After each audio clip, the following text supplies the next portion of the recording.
Hi everyone. So just turned 1 o'clock, so get ready to start the webinar. So thank you all very much for joining this today's decarbonisation net zero programme webinar. We're really pleased to offer you a week's worth of webinars starting from today, and we'll be covering a range of topics. So today's webinar, I will be giving a snapshot of different actionable tips for reducing energy consumption at your business. I will also be kind of giving a snapshot of the different support that's available for businesses across the region as well. So just a bit of housekeeping as well to begin with. If you haven't already, if you could switch your video off and also mute yourself, it just helps with bandwidth and background noise, etc. We have a chat function on Teams, so if you have any questions throughout the presentations, please start to put in chats through there. At the end of each presentation, there will be opportunity to ask questions, but if there's anything, furthermore that you want to know about, you can also contact us. Today's webinar will be recorded and we will be sending out slides as well for you to have a look at this afterwards. And there's also feedback forms, so please send us any suggestions, feedback and things like potential topics for future webinars as well. We'd be really pleased to hear from you.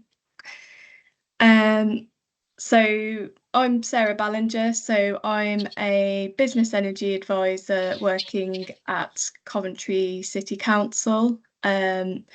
So I predominantly help businesses in Coventry and Warwickshire with carrying out energy audits and also assisting on grant funding applications as well. So I've got 12 years of experience kind of working in sustainability, energy management type roles, and coming up to 8 years working on kind of like these grant funding energy efficiency programs. So working on the decarbonisation net zero programme and previously worked on the Coventry and Warwickshire Green Business Programme, which some of you might know about as well. So yeah, going into today's presentation, so I've highlighted kind of 5 main steps in terms of reducing your energy usage across your organisation. So yeah, this is aimed at SMEs, so small to medium enterprises. And at the end of this presentation, you'll hear some opportunities for grant funding and to receive an energy audit on site, but it's just taking a step back on what you can do day to day as a first step for your business, and focusing on no cost and low cost measures as well. So, the smaller kind of but important things you do before you start to invest in more efficient equipment, low carbon energy, renewable energy. What can you do? Take a step back initially. So this first step is quite broad kind of topic, energy management. So it's kind of just making sure you have a detailed look of what you're actually using on site. So each day, month, year, taking a good snapshot of your energy consumption. So most businesses would have electricity, gas, might have fuel such as oil. So do you actually look at your bills? You'd be surprised the amount of businesses we go out to and we get it, business owners are just that busy, just pay the bill and don't necessarily look at what they're actually using. So would really recommend you taking a step back, having a look at the kilowatt hour consumption Are you just relying on estimated reads, or are there actual reads on your bill? It's really worth having a look, just double checking. If you're on a manual meter, not a smart meter, then try and input as many meter readings as you can. And it's quite helpful if you just have a table, like an Excel sheet, kind of look at kilowatt hour price, and just, yeah, take a good snapshot of what you're using. It could be more difficult with oil consumption or fuel consumption, for example, but just keeping invoices, receipts of what you're using can be really useful. Less accurate, but you can get a good idea of what you're using. So yeah, what type of meter do you have? So for larger manufacturing businesses, if you have quite a high electricity usage, so not just manufacturing, but yeah, if you've got a high electricity usage, you might actually have a half-hourly electricity meter, and as part of the bills you're paying, you can have that half-hourly data sent to you. So either you can log in and kind of look at the profiles, or they might give you an Excel sheet that you might just have to play around with. So yeah, we'd say at least monthly to get, a detailed look of how much energy you're using. But, sometimes the more data, the better, as long as you've got someone to look at it and kind of make sense of it. So yeah, already mentioned half-hourly data. So if you do have this information, so if you can see this graph is a typical example of half-hourly electricity data. So this snapshot of a day looks at different things. So how much are you using at night? So if you really want to drill into the data, you can look at your nightly baseload of energy. Is it the same every day? Are there, just random blips, like days where you're using a lot more? Is something randomly popping on at midnight? So these kinds of things would raise questions, and then you do a bit more digging. So you may look at things such as like all the timer clocks on heaters and different pieces of equipment. Are they coming on as they should? But yeah, this data kind of enables you to have a further look and see what you're using. Ideally, your base load should be the same every night. If you're following full kind of shutdown procedures, it should be fairly steady. There might be a bit of difference. So if you've got electric heating, for example, you need to factor that in. But yeah, you want a fairly kind of consistent base load. If you don't have half-hourly data, sometimes you can get kind of like energy monitors that you put on your electric meter or gas meter, so you can get this information anyway. So yeah, kind of look at the graphs, just see how much you're using. If you haven't got one of these, you could do manual reading. So if everyone's off site at 6 p.m. each night and back in at 8 a.m., take readings between then, possibly over a week, and just see how much you're using. Other fairly low cost equipment, so you can get these plug-in energy monitors. So if you've got anything with a 3-pin plug, you can use these that provide a snapshot of what you're using. And again, you can look at how much kilowatt hours over a certain period of time, and then convert that. If you've got the price per kilowatt hour, you can see how much you're using, extrapolate that across the year. And this just enables you to see energy as a more controllable cost for your business. So you may want to, say if you're a larger manufacturing business, you may want to plot your energy usage against production levels, for example, and it just gives you it helps you factor in energy for your costs, but equally, a much smaller business could do this. So, if you've got clients using rooms like therapy room, for example, I've seen, good examples of where you've got like heat zoning and kind of really drilling down into how much you're using per client, for example. If you've got larger kind of three-phase equipment, this might not be relevant for smaller businesses, but again, you can do sub-metering, put kind of like clamp on meters and just see how much you're using for larger pieces of equipment. That can be useful.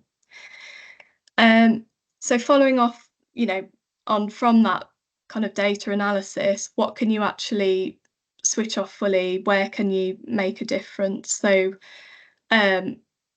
kind of mentioned this before, but the out of hours energy data is really important. Are you fully switching off each day? So switching PCs off at the plug, for example, if possible, shutting PC monitors down, anything with a plug, are you shutting it down fully rather than relying on standby mode? Getting staff on board is really important. Ask for suggestions. Quite often when you go around and do energy walk rounds, staff are, quite willing to kind of point things out and say, oh, actually, this might get left on more than it should. And yeah, it just helps you review all your shutdown procedures across the site.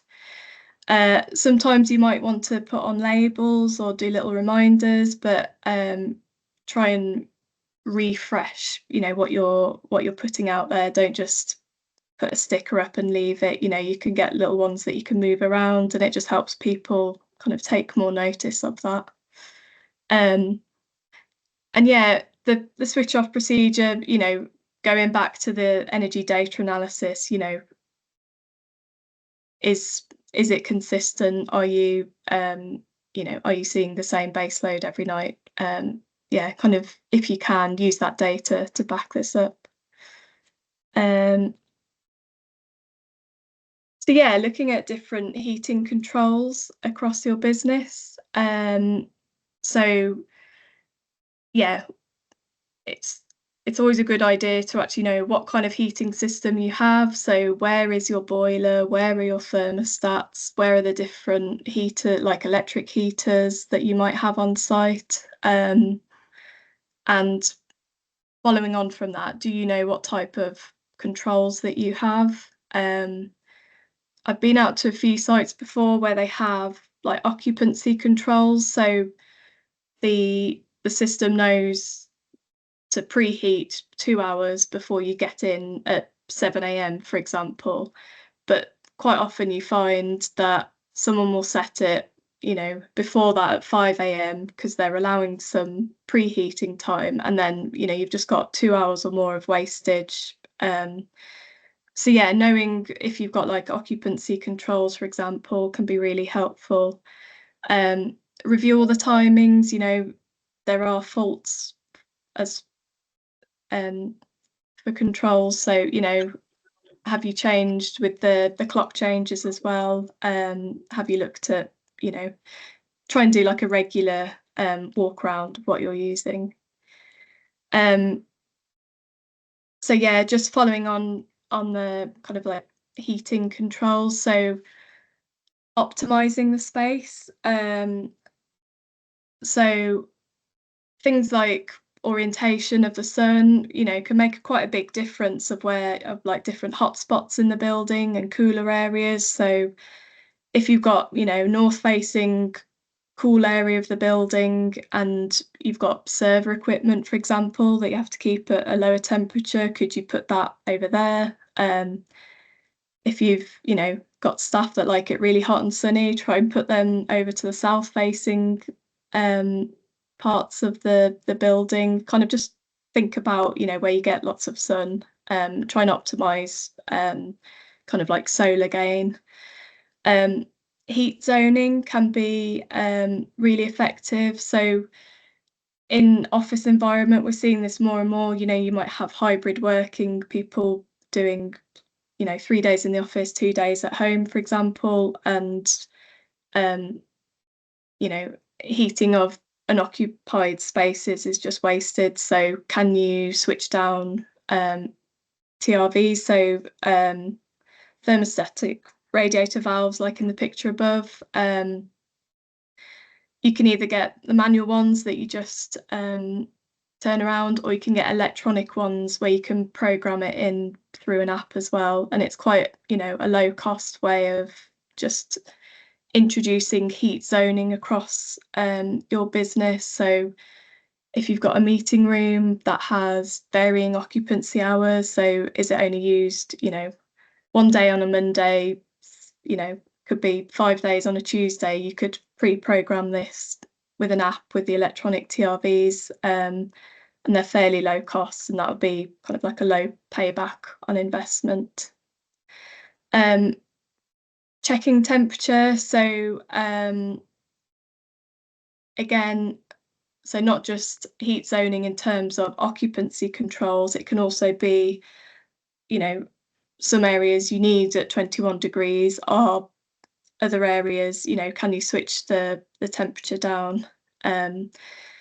So yeah, there's potential 8% saving when you reduce temperature by 1 degree. So looking at over 21 degrees. So, that could be hundreds of pounds worth of saving for your business by just switching the thermostat down.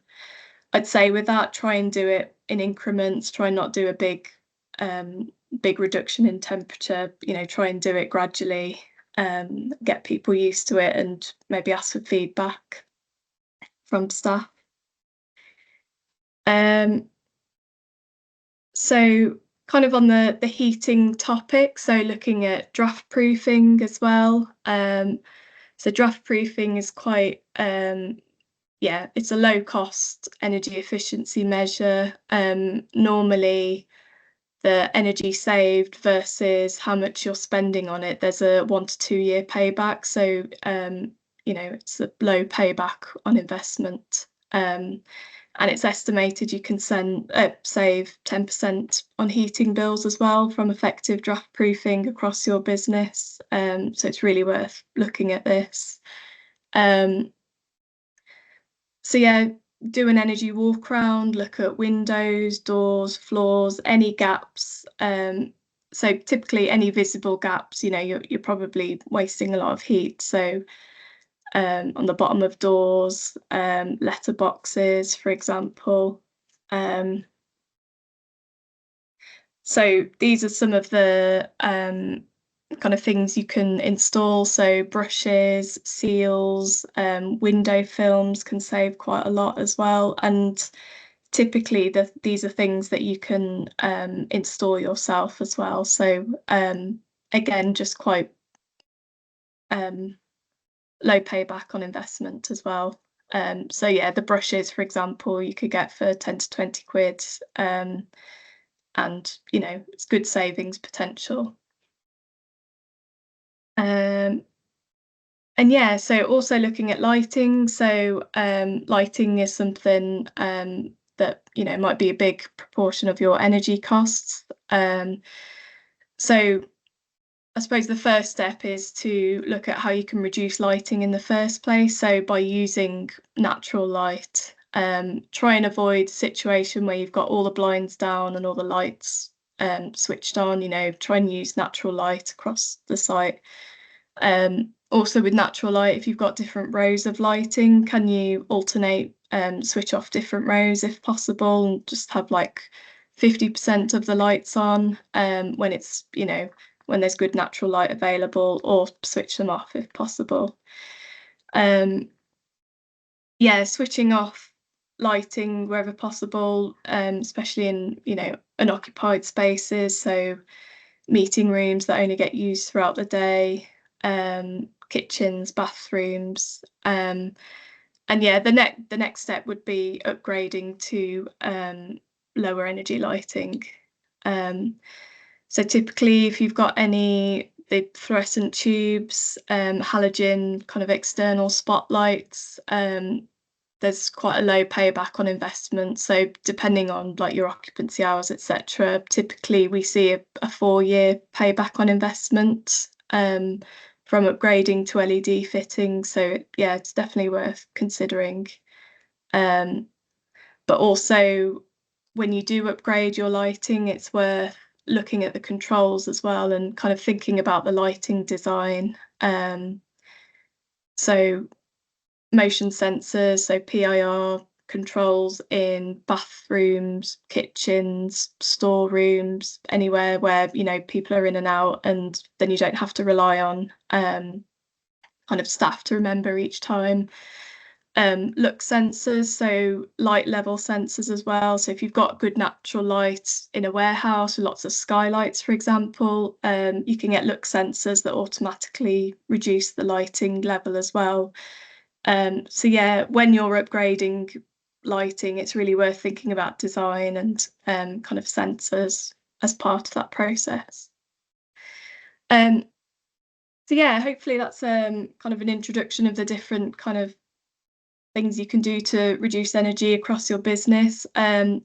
As part of the decarbonisation net zero programme, you can get a free energy audit. So this is free for SMEs in West Midlands and Warwickshire. And my colleague Jonathan will be speaking about this in more detail in tomorrow's webinar if you'd like to join us, kind of like the energy audit process and what to expect. So yeah, has anyone got any questions before I go on to the next presentation? We've got a couple of minutes. Is there anything in the chat?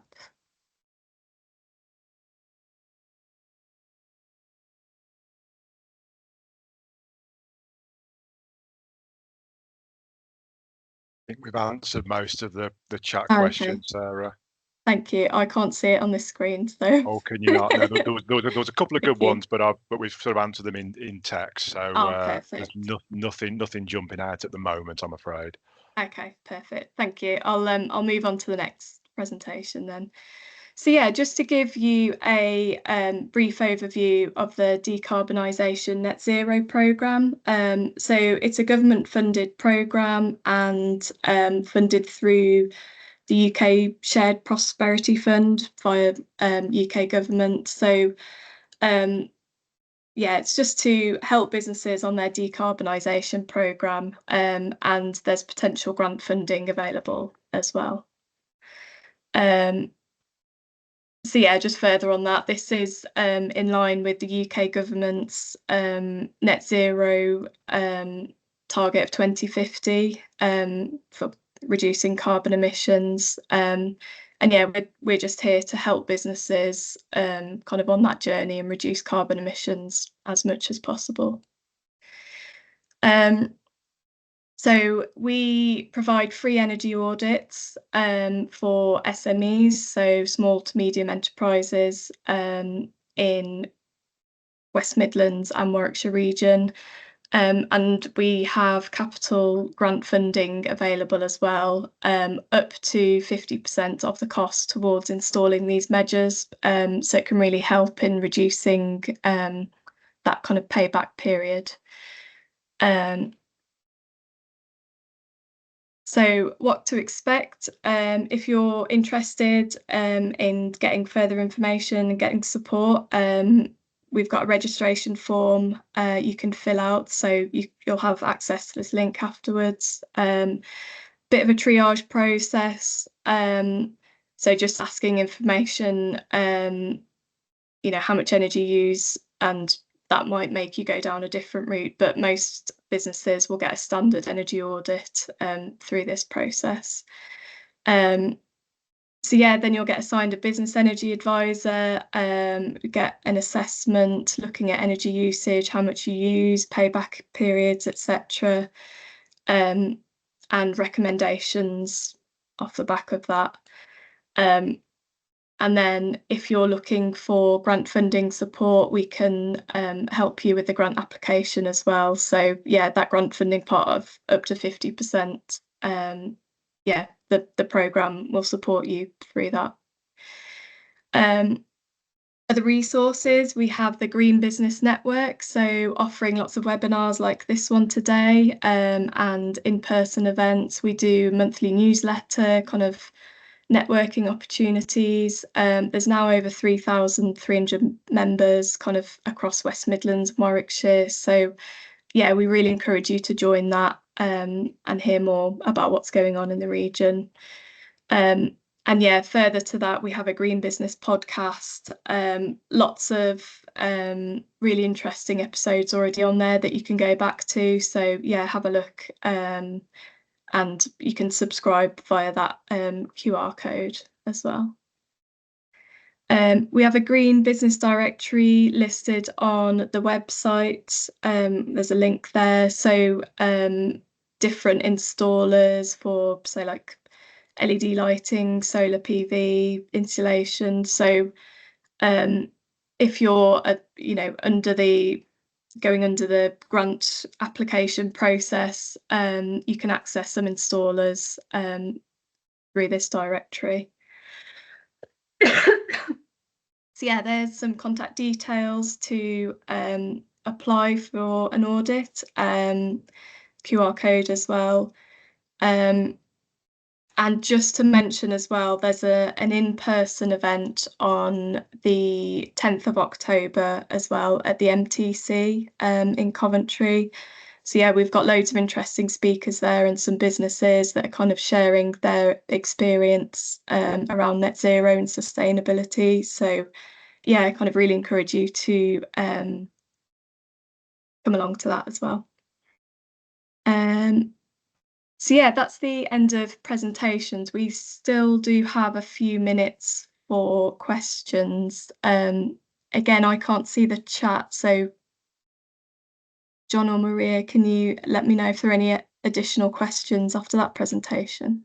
There's nothing as of yet, but we can. Okay. We've got 3 minutes, so we can Okay, we thank can you. wait and see what happens. So if anyone's got any questions, just put them in the chat, or even if you'd like to raise your hand, maybe we can. We're here to help and answer. So let us know.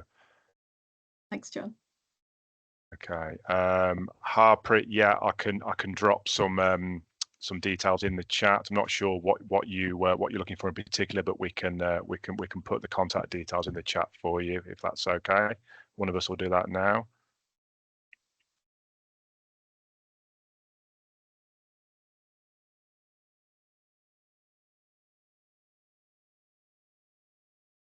Thanks, Maria. Thank you.